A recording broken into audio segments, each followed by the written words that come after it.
For 3 months, Sarah watched her husband slowly disappear. He still came home every night. He still kissed her forehead. He still asked, "How was your day?" But something had changed. He stopped telling her about his problems. He stopped laughing with her. And worst of all, he started hiding his phone. Sarah began to believe the one thing she never wanted to believe. Her husband was falling out of love with her. But one evening, she discovered something inside his desk that changed everything.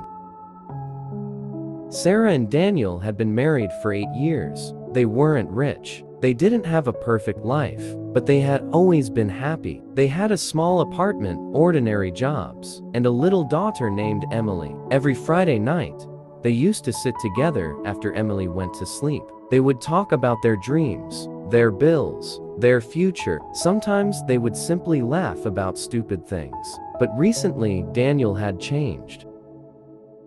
He came home later. He spoke less, and whenever Sarah asked what was wrong, he always gave the same answer: "I'm just tired." One night, Sarah finally asked, "Daniel, are you happy with me anymore?" Daniel looked at her. There was pain in his eyes. But instead of answering, he simply said, "Of course I am." Then he walked away, and somehow, that answer hurt even more. A few days later, Daniel's phone rang while he was in the shower. Sarah wasn't trying to spy on him, but she saw a message appear. "You can't keep doing this. She deserves to know." Sarah froze. Who was she? And what was Daniel hiding? That night, Sarah couldn't sleep. She started remembering everything. The late nights, the secret phone calls, the sudden distance, the unexplained expenses. She convinced herself that Daniel had another woman. The next morning, she confronted him.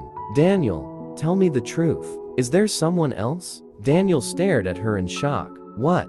"I saw the message." He became silent. Then he said, "Sarah, please trust me." She shook her head. That's exactly what people say when they're hiding something. Daniel didn't argue. He simply picked up his coat and left. Sarah watched him walk away. And for the first time in 8 years, she wondered if her marriage was already over. That afternoon, Sarah went looking for an old document inside Daniel's desk. While searching, she found an envelope. Her name was written on it. She opened it. Inside was a letter. It said, "Sarah, if you're reading this, I'm sorry I couldn't tell you sooner." Her hands began to shake. The letter continued, "I know you've noticed I've been distant. I know you think something is wrong between us.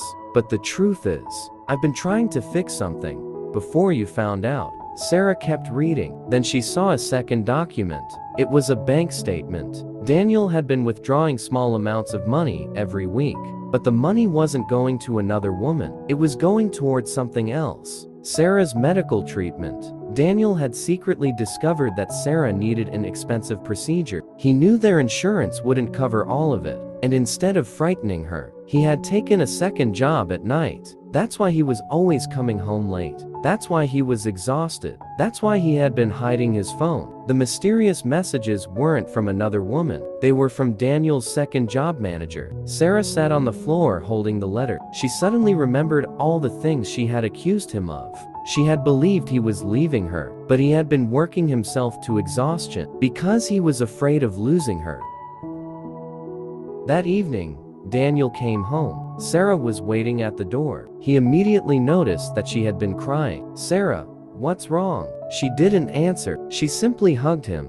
Daniel stood there, confused. Then Sarah whispered, "Why didn't you tell me?" Daniel knew immediately. She had found the letter. He slowly hugged her back. "Because I knew you'd try to stop me," Sarah cried. "You should have trusted me enough to let me help you." Daniel looked at her. "I wasn't trying to be a hero. I was just scared." Sarah asked, "Scared of what?" Daniel's eyes filled with tears. "Of a life without you." Sarah realized something that night. Sometimes love doesn't look like flowers. Sometimes it doesn't look like romantic dinners. Sometimes love looks like someone coming home exhausted and pretending they're fine because they don't want you to worry. But Daniel had made one mistake. He had tried to protect Sarah by shutting her out, and Sarah had made another. She had mistaken his silence for a lack of love. They sat together at the kitchen table. Sarah took his hand. "Promise me something," Daniel asked. What? Never protect me by lying to me again.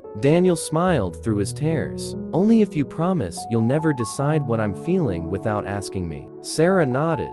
Deal. A few weeks later, Sarah had her treatment. Daniel was beside her every step of the way, but something else had changed. They started talking again, really talking, about their fears, their money, their problems, their dreams. They realized that their marriage hadn't been falling apart because they stopped loving each other. It had almost fallen apart because they stopped communicating. And sometimes the person sitting silently beside you isn't trying to leave.